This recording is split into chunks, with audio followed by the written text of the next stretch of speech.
Alright, this is 10.8 in Advanced Geometry. Today we are talking about circles equations on a graph right here. This is the generic form for a circle's equation. A circle always has a center point, right? Center's at HK right here. So the X value is the H and the Y value is the K. So there's your circle center right there.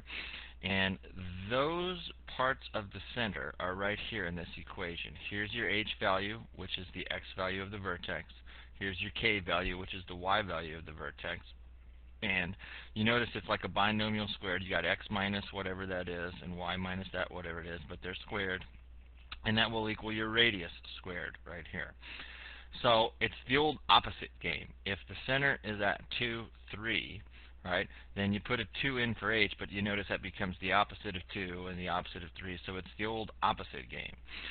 Here's what they say. They say write the equation of each circle.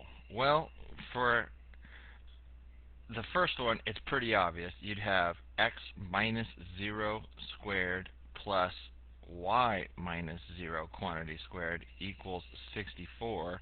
But we're not going to put X minus 0 and Y minus 0. It's just X squared plus Y squared equals 64. Notice I squared the radius right there. So you can tell just by looking that the center's at 0, 0 because it moved 0 units here, moved 0 units there, and that radius is 8 because that's the square root of 64. That one was a little too basic because the center was at 0, 0 at the origin. Here the center is at some other point besides the origin, so we get to use the true equation. It'll be X minus minus 2, which really turns into a plus 2 squared. See, that's the old opposite game. If the X value is at a negative 2, this will be a plus 2. Then plus the quantity of Y minus 3, right, it's the old opposite of that, squared, equals your radius squared, which is 25. Here, the center is at 2, negative 4, so it would be X and the opposite of that, quantity squared, plus Y plus 4, it's the opposite of negative 4 quantity squared, equals your radius squared. Well, 1 squared is still 1, right here. And the center is at this point right here, so X plus 1 squared and plus Y plus 4 quantity squared equals the radius squared, which is 4. And then don't let these fool you. The diameter is 8, so I personally put the radius be at 4.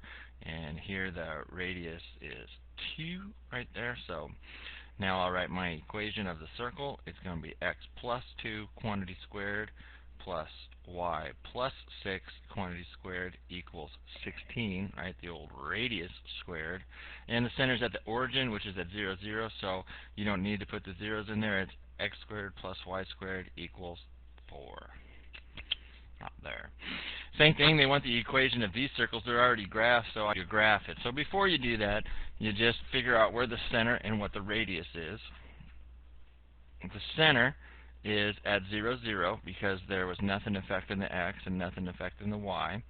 And then the radius, remember this is the radius squared, so you got to square root this and get 4. So if we go to 0, 0, here's our center. And I need to go 4 units away. To graph the circle, we're just going to do in 4 directions. 1, 2, 3, 4. We'll go to the right horizontally from the center. We'll go 4 units to the left, 4 units above, 1, 2, 3, 4, and 4 units below, 1, 2, 3, 1, 2, 3, 4. And then do your best freehand to just kind of roughly put those together. Boy, that's harder than you think on this inner right board. And that's pretty ugly, you know, but just give it a freehand for your circle. If I wanted to be pretty, I'd get my shape tool out. So I'll do that. Here, I'll make it pretty. There you go. There's a pretty circle right there. But you don't have a cool shape tool like that, so just do your best freehand. Here, center, opposite game. 2, 1, and the radius is the square root of this guy. The radius is 3. So we'll go to 2, 1, and there's our center. We need to go 3 units in 4 different directions. 1, 3, and 1, 2, 3. 1, 2, 3. And then give it a nice free hand. That ain't too bad right there. And then again here, the center is at -2, 0, and the radius is 4. So center at -2, 0. 1, 2, 3, 4 units away. 1, 2, 3, 4 units away. 1, 2, 3. Oh no, off the grid. Just go a little bit over there and realize that the world isn't perfect. There we go. So that's